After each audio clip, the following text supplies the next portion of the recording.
50 last-minute cancellations from former colleagues? When I rushed to celebrate the grand opening, I saw Timothy collapsed on the entryway floor and went pale. My son Timothy had quit his job at Rainbow Bank to fulfill his dream of opening a traditional Japanese restaurant. Behind that decision, along with his desire to chase his dream, was another reason: he wanted to escape the harassment from his colleague Michael. On the day of Harbor House grand opening, after 50 reservations were canceled at the last minute, I was so furious that I shouted, "Bring the bank president here." Rainbow Bank's president, Mr. Sutherland, came, and Timothy and I confronted Michael and their department head, David. We accused them, saying that canceling 50 reservations on the day of the event was a clear act of malicious obstruction of business, but Michael simply put on a defiant face and pretended not to know anything. However, David, whom Michael thought he had firmly on his side, turned out to be quite timid. He started getting nervous and eventually turned on Michael right there, exposing Michael's secrets. "My name is Thomas. I am 62 years old this year, but I am still in the prime of my working life. I own a specialty coffee shop, just a 5-minute walk from my house. I have been running this shop for nearly 30 years now. Thanks to my loyal customers and neighbors, I have been able to keep the business going. My wife, Mary, who supported me all these years, passed away 2 years ago from illness, but I am still healthy and brew coffee for my customers every day.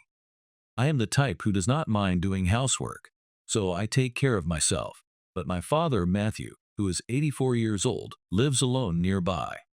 My mother has already passed away, and I thought it would be too much to expect my father to do all the housework now that he is over 80, so I hired a housekeeper to help him. This is the life I enjoy, and I have 2 children. My younger son currently lives in America, and my older son, Timothy, works at a bank. Timothy and his wife, Hannah, do not have children, but it seems they get along well. Now, let me take you back about 6 years. One day, Timothy came to our house with Hannah. Actually, I want to quit the bank and open a fine dining restaurant. I couldn't help but let out a wry smile when I heard that. I run a coffee shop myself, so I know how tough the restaurant business can be, but I never expected him to want to open a fine dining restaurant. Timothy explained that he had thought it through seriously, and that Hannah was on board and supporting him. "It's your life. If you want to try, you should go for it." Timothy and his wife smiled. Seeing that, I couldn't help but think that blood runs thick. Unlike my younger son, Timothy has always been a serious and rather inflexible child, living up to his role as the eldest son. Because of that, I often ended up meddling, which used to exasperate my wife. Come to think of it, it was the same when he joined Rainbow Bank. Timothy, who studied economics at the prestigious Union University, decided to pursue a career in banking after graduating. "I am thinking of working at a regional bank." I frowned with mixed feelings. "There are other jobs in finance, you know. You don't have to stick to banking." I told Timothy that he was being too narrow-minded, but he insisted that working at a bank was what he really wanted. Even my father, Matthew, got involved, and we had lengthy discussions late into the night when Timothy was job hunting for the first time. I remember my wife laughing and saying we were being overprotective. In the end, Timothy received job offers from several regional banks and chose to work at Rainbow Bank. As soon as Timothy started at Rainbow Bank, he was assigned to the Human Resources Department. That's where he met Michael, a fellow new employee. Michael had graduated from the prestigious Waseda University, and from the very first meeting, he saw Timothy as his rival. "So, you graduated from Union? You came all the way to a regional bank like me, so you must be aiming for the top 2. I won't lose to you." Taking Michael's rival declaration to heart, Timothy thought he would work hard and grow together with Michael. I think this was partly influenced by the words I often told Timothy: "A good rival helps you grow." But during the new employee orientation, something unexpected happened. During training, Michael made a small input error. Timothy, who was working nearby, noticed right away and quickly offered help. Normally, one would expect words of gratitude at a time like this, but Michael reacted in a way that completely caught Timothy off guard. Hey, you are happy I made a mistake, aren't you? You fixed it, and now you are feeling good about yourself, right?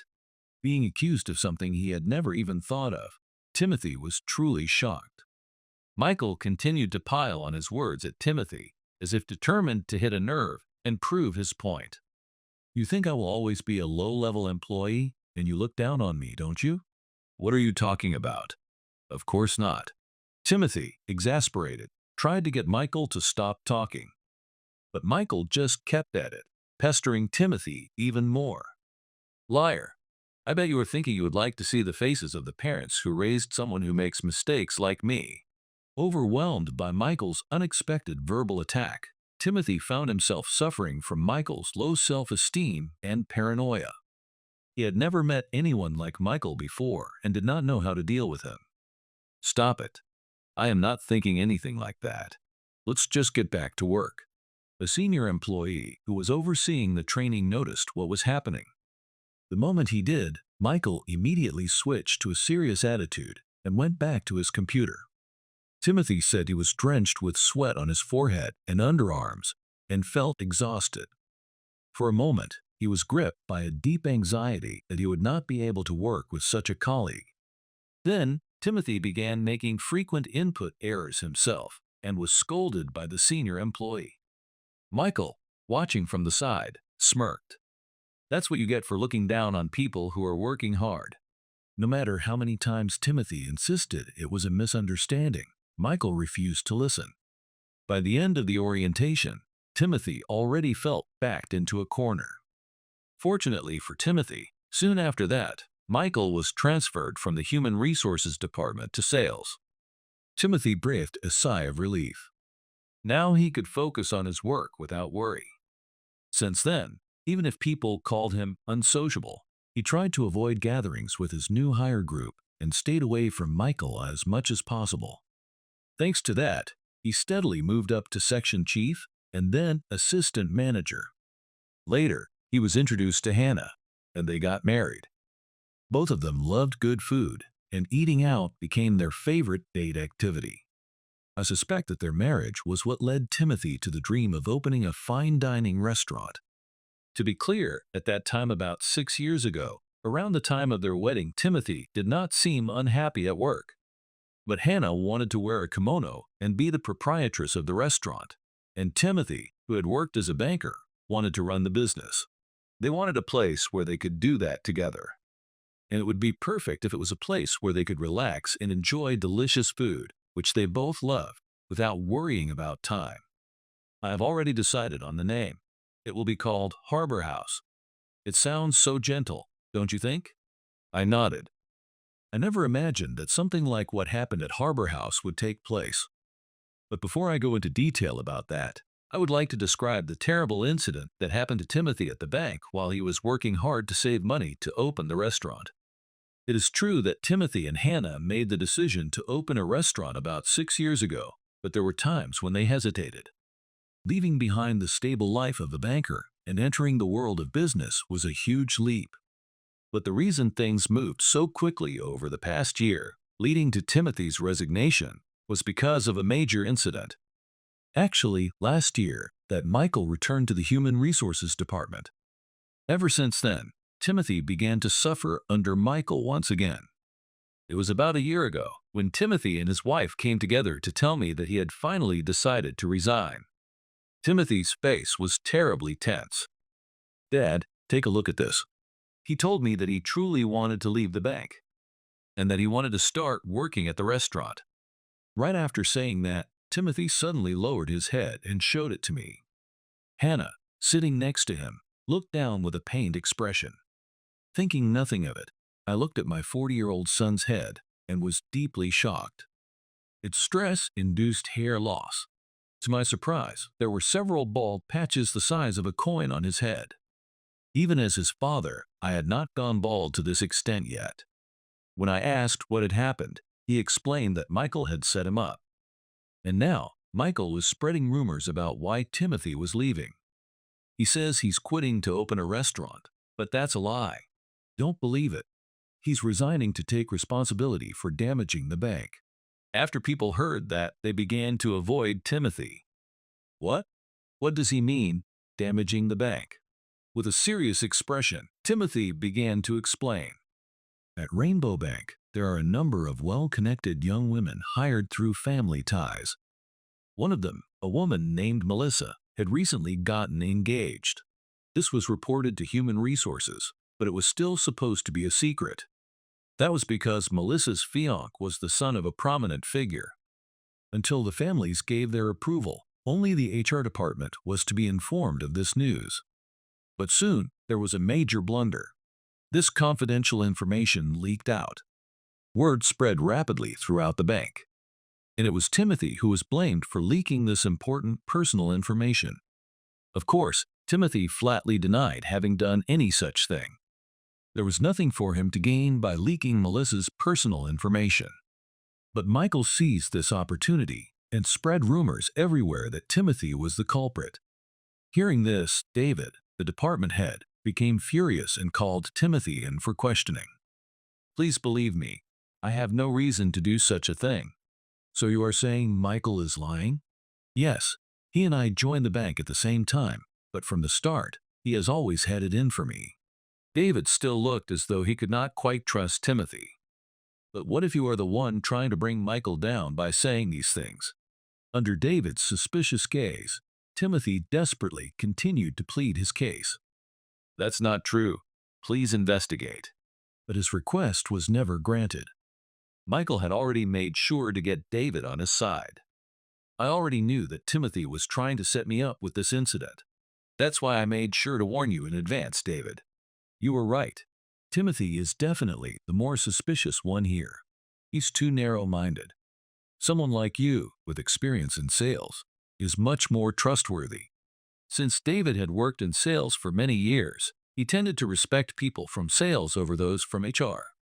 Michael skillfully took advantage of this, winning David over to his side. Wait, so you were accused of leaking confidential information, and then you left the company just like that? Timothy hung his head in resignation. Seeing my son in that state filled me with anger and frustration. It's frustrating, but that's how it went. David believed everything Michael said and never bothered to conduct a proper investigation. If only you had told me sooner. I started to say, clenching my fists under the table, but Timothy was already 40 years old. He's an adult. He was about to embark on a new career outside of banking, so I decided to hold back and watch how things unfolded. More importantly, I focused on encouraging my wounded son. You really did well to make it this far despite all that. Timothy nodded, his eyes brimming with tears, and Hannah nodded along with him. My words of comfort seemed to reach his heart. And so, Timothy's resignation was finalized, and although it was not his wish, it was decided in secret that he would pay compensation to Melissa. The amount was $30,000 as consolation money. I'll make sure the restaurant succeeds and pay you right away, Timothy told Melissa. Even though this matter left a bad feeling in my heart, my son and his wife continued working hard toward their goal. A year passed, and at last, the day to open their dream restaurant was approaching. If I remember right, it was about a year and a half ago, just after they began searching for a location. They found a large, traditional Japanese-style building in a quiet area away from the bustling city center, and Timothy quickly secured a contract. Up until recently, the building had been occupied, so it was spotless throughout, and the spacious garden was beautifully maintained. The real estate agent told them, there aren't many places around here where people can relax and enjoy a meal or conversation, so I am sure you'll do well. Next, through an acquaintance, they found an excellent chef named George. George was originally from Kyoto, and his Kansai-style dishes perfectly matched Timothy and Hannah's tastes. He was also skilled at creative cuisine, and I was lucky enough to have him cook for me once. I was amazed by his mastery of both Japanese and Western flavors in one dish. Then they posted job listings online and held interviews to hire the waitstaff. The most important role here, of course, was played by Hannah, who would be the hostess. She was full of enthusiasm and seemed determined to support Timothy, which made me very happy. Together, Timothy and Hannah persevered to make their dream come true. No doubt, it was the pain of being accused of something he did not do, the frustration of not being believed, and the bitterness of being charged $30,000 that gave Timothy the drive to overcome it all. Thinking about that, I felt a pang in my heart as a parent. The grand opening of Harbor House was set for November 22nd, a date chosen for its good fortune. Hannah and I are going to build this place together, so we picked a lucky day, Timothy said, his face glowing, which made me happy too. Come to think of it, I felt just the same when I opened my coffee shop. Back then, Mary was still young, raising our two rambunctious sons, and she used to laugh and say that a little hardship was only natural. Remembering those days, I felt my chest tighten with emotion. Just as I was about to share some memories of Mary with Timothy, the phone at the restaurant rang. Timothy answered energetically, but his eyes immediately widened. What? Michael. I found myself half rising from my chair and listening in on the receiver Timothy was holding. Hey Timothy, how's the new place? The sound of Michael's infuriating voice made my head boil with anger for a moment. What could he possibly want? Right before such an important day, I did not want to hear his voice. But my son Timothy handled the situation calmly. Thank you for calling. This is Harbor House. I am sorry, but we are not yet open. How can I help you today? I was impressed by Timothy's composure. Most people would want to give Michael a piece of their mind. While I clenched my teeth in frustration, Michael's smug voice came through the line. Timothy, I hear you're finally opening. Congratulations from me too. I'd like to make a reservation for 50 people from Rainbow Bank. Please take care of us. Timothy was astonished and replied with excitement. What?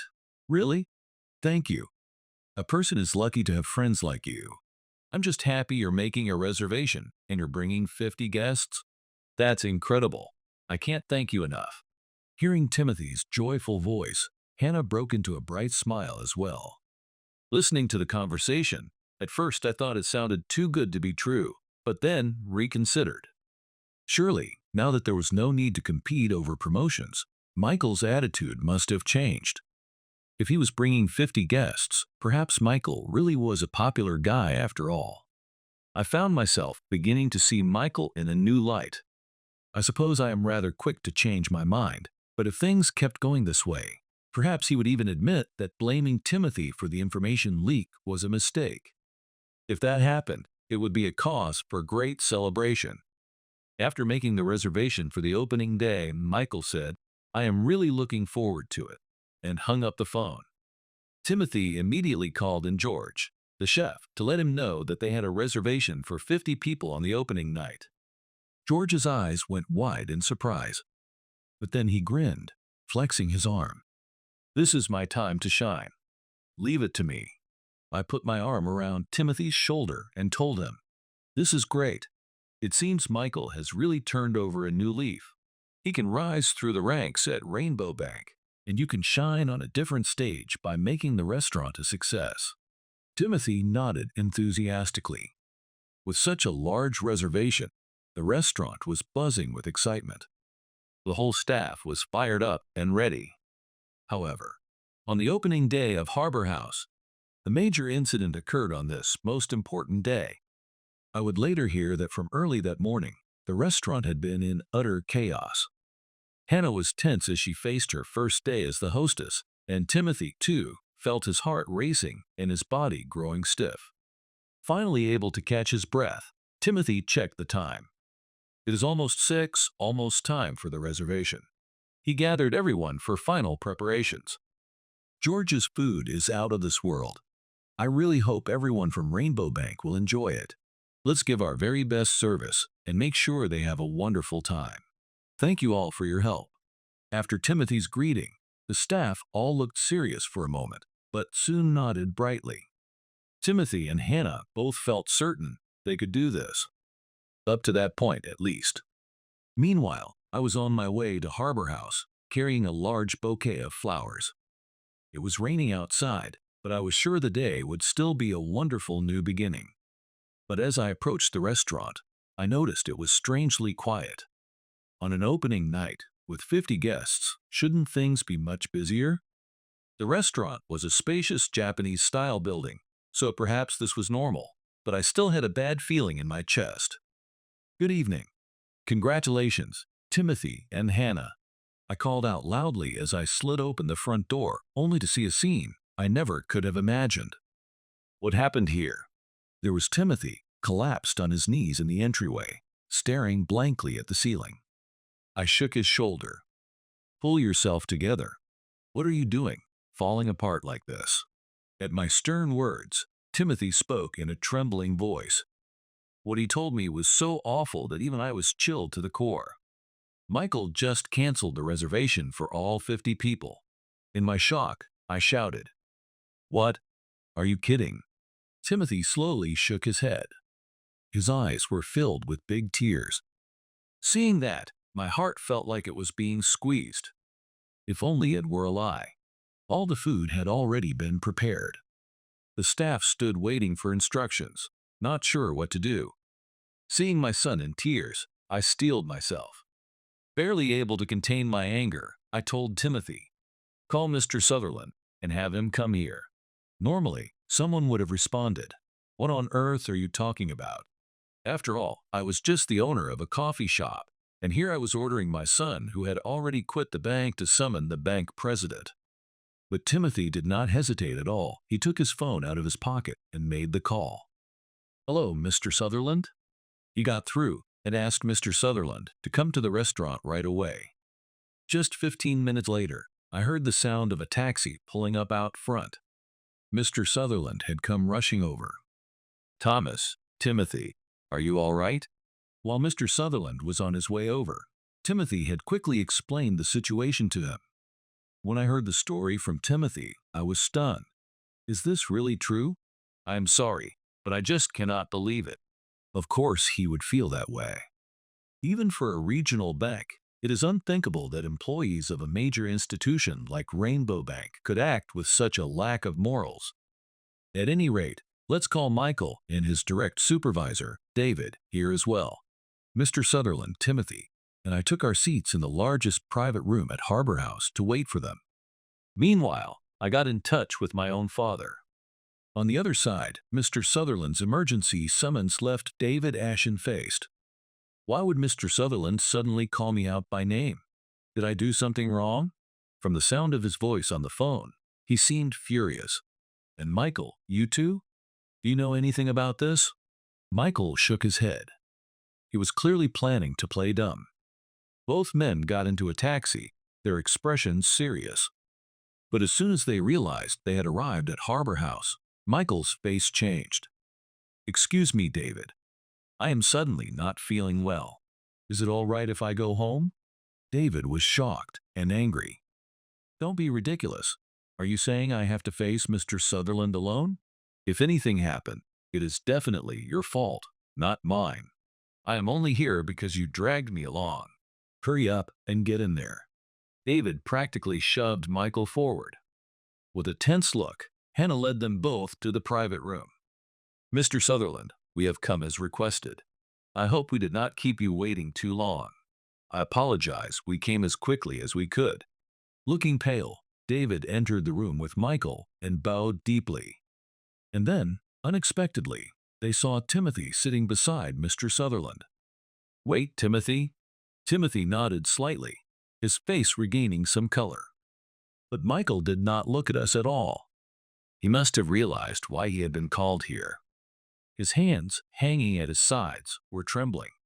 Even so, there was not the slightest sign that he intended to apologize. A heavy atmosphere settled over the room as the two men arrived. It seemed David was the only one who did not understand what had happened. He looked at me, my son, and Mr. Sutherland sitting together, puzzled. "Excuse me, but may I ask who you are?" He addressed his question to me. "He's Thomas. We were colleagues at my previous job." He muttered, "Oh, I see," and suddenly seemed to understand. "So, Timothy joined the bank thanks to a connection? That makes sense, seeing as he's the son of Mr. Sutherland's friend." He glanced at Timothy with an expression that seemed to say, Why didn't you tell me something that important sooner? Then Michael, who had been listening, laughed and made a jab at David. David, Timothy is not an employee anymore. Whatever connections he had, they do not matter now. Michael laughed boldly. His words rubbed me the wrong way. It seemed Mr. Sutherland felt the same. What are you talking about? Timothy never used any connections to get his job here.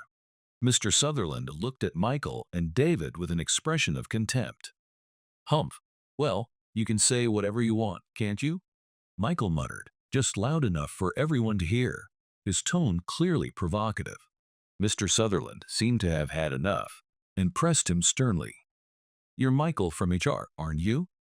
I heard you made a reservation for 50 people at Harbor House and then canceled at the last minute.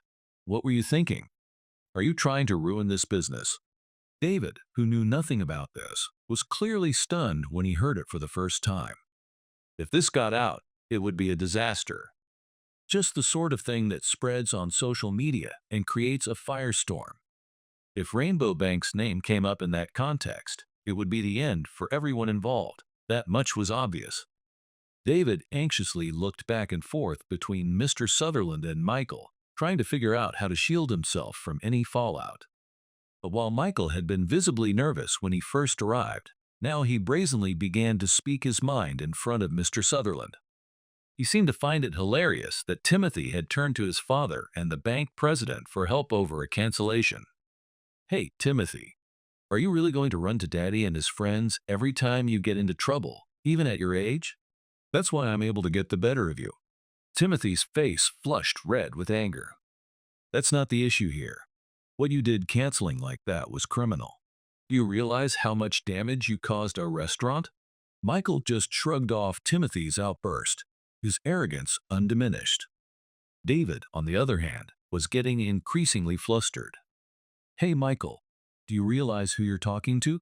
This is Mr. Sutherland. Mr. Sutherland regarded the blustering Michael with a calm, steely gaze. Michael met his eyes and spoke boldly. Mr. Sutherland, I am far better than Timothy. If you're going to have a favorite, you should choose me. For a moment, Mr. Sutherland was speechless, then he burst out laughing. Ah, that's quite a thing to say. Michael looked absolutely triumphant, convinced that he had won Mr. Sutherland over completely. Michael gave Timothy a defiant jerk of his chin, flaunting his sense of victory. Too bad, Timothy. Maybe Mr. Sutherland is your dad's friend, but now he's on my side. But at that point, Mr. Sutherland and the rest of us weren't even listening to Michael's nonsense. Timothy, I was sorry to see you leave the bank, but I had no idea you had a dream like this. Why didn't you tell me? If you had, I would have made sure the restaurant was packed every day. Oh, Mr. Sutherland, I couldn't possibly impose like that. Nonsense, Timothy. After all I've done for him, you deserve at least that much. Despite the tense situation, the mood lightened for a moment as old friends reunited. But Michael, looking sour, broke in again. Mr. Sutherland, please don't toy with my feelings. Is this some kind of plot? Are you all ganging up on me? Seeing how close my family and Mr. Sutherland were, he seemed to come to that conclusion. Mr. Sutherland sighed, exasperated. There is nothing to be gained by setting you up. At that moment, my father arrived, walking slowly with his cane. Hannah at his side for support. Sorry, I'm late. At the sound of that voice, Mr. Sutherland, who had been sitting comfortably, suddenly jumped up a little. Oh, Mr. Nelson, former vice president. I'm so glad to see you're well. Both David and Michael were dumbfounded to see Mr. Sutherland bowing repeatedly. Vice President? Who's that? I have no idea. I decided to clear things up.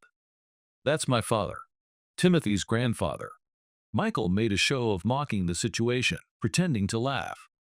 Oh, so now you're going to lean on Grandpa instead of Dad? This is just embarrassing, Timothy. Mr. Sutherland shook his head. You two have no idea.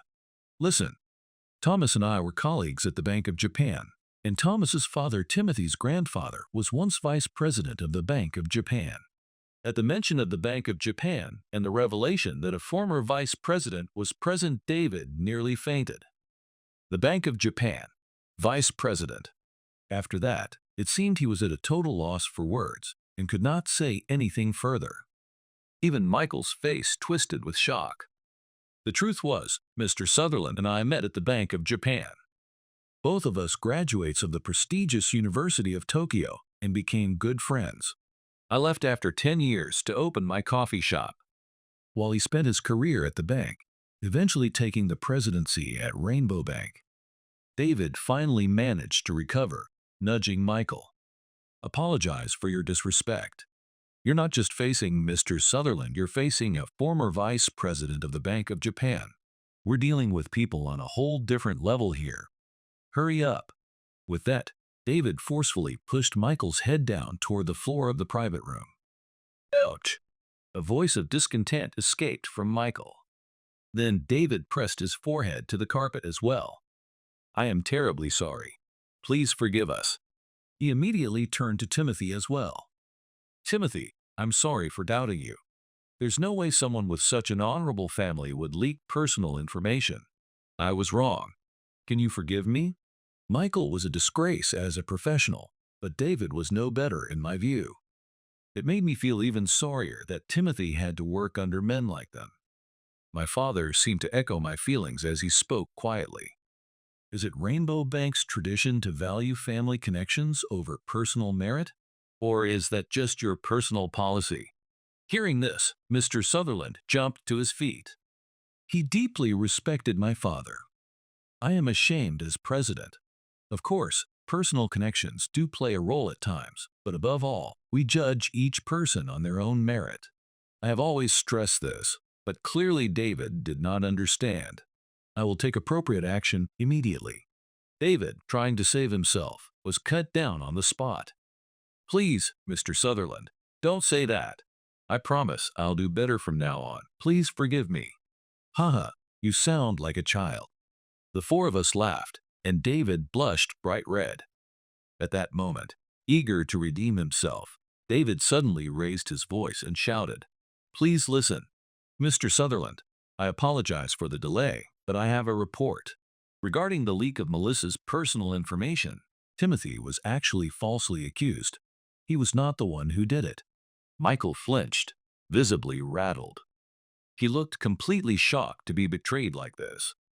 Mr. Sutherland's face turned serious. What? Why are you only saying this now? Explain everything. David slid forward on his knees, eager to spill the details. Yes, we checked the bank's computers, and it turns out the one who frequently accessed Melissa's information was Michael. I knew it. Timothy shouted, while Michael gnashed his teeth in frustration.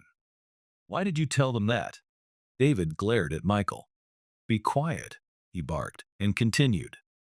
Even worse, we discovered that Michael was stalking Melissa. He was looking up her information and investigating her on his own. Michael's face turned beet red as he shouted, spitting in his agitation. Stop it. That's not true. I am not a stalker. Of course Melissa loved me. I'm talented, dependable. Enough. At Mr. Sutherland's thunderous voice, the room fell silent. David seized the opportunity to cozy up to Mr. Sutherland.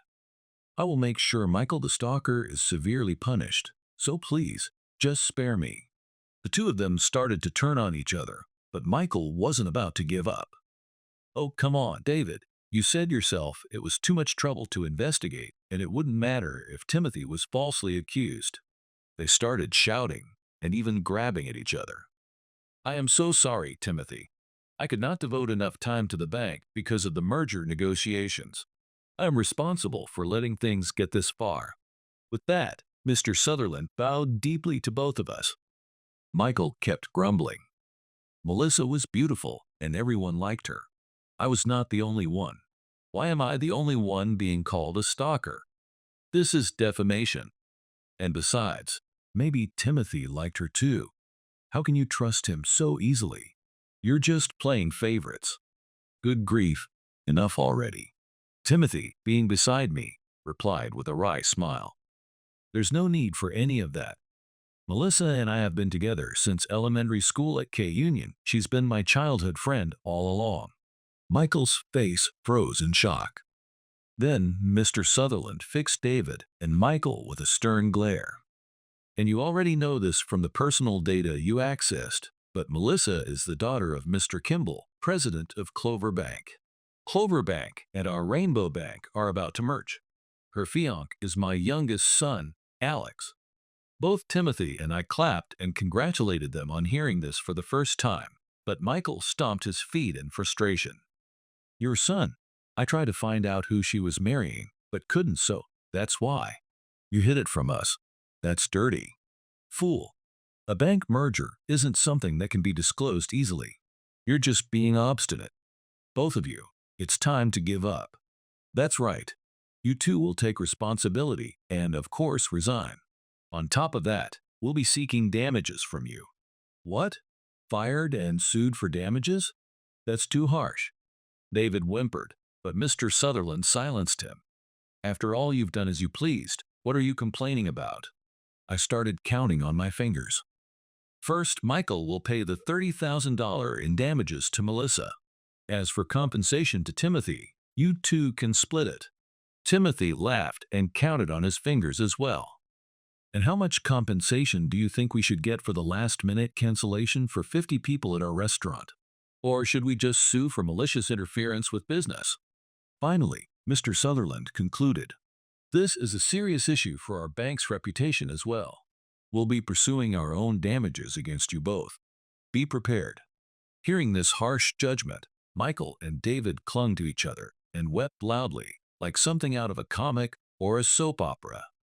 As expected, neither Michael nor David, both now fired, could pay the damages right away. After all, together they were facing claims amounting to several $100,000. David, having been fired, was abandoned by his wife and ended up divorced. Now, he owed alimony and child support as well, leaving him with nowhere to turn. In the end, he had to sell his condo, drain his savings, and began repaying little by little. He is now working at a difficult but high-paying job, or so I hear. As for Michael, he first went crying to his parents for help, but they refused. They told him, a grown man your age should be responsible for his actions, and sent him away. With no other choice, he decided to find a job first. He became the superintendent of an apartment building and set up a repayment plan. But there was no way a man like him could hold down a steady job. He looked down on the residents and acted arrogantly, so he was instantly ostracized and fired. No matter which building he was assigned to, it was the same, and eventually the management company blacklisted him. How am I supposed to live? He was eventually thrown out for causing a scene at the management company. Since then, he has apparently been seen wandering the streets in disgrace. Because he has fallen behind in repayments, some serious debt collectors will surely come knocking before long. Meanwhile, Timothy's restaurant, Harbor House, is packed every day. It's not just thanks to Mr. Sutherland, but also because my father's friends have started using it for business and social gatherings. It's hard to believe the nightmare of opening day was real. I'm so glad things turned out this way. Hannah nodded happily beside him. I felt like my son had grown so much through all of this. This is just the beginning. Stay focused and keep working hard. Harbor House reputation just kept climbing. The challenges would only increase from here. But I knew these two could handle it. If you ever get tired, come have coffee together. I'll make you something really special. Hearing that, Timothy and his wife both smiled. I'm looking forward to your delicious coffee, Dad. I flexed my arm, telling them to count on me. I couldn't help but laugh, realizing that was just like the gesture George the chef always made. Timothy must have thought the same thing, because he pointed at me and laughed. That's George's signature move. Hannah smiled as well. I hope our whole family can always laugh together like this. Let's work hard, and when we get tired, support each other. That's what we promised each other as we took another step forward.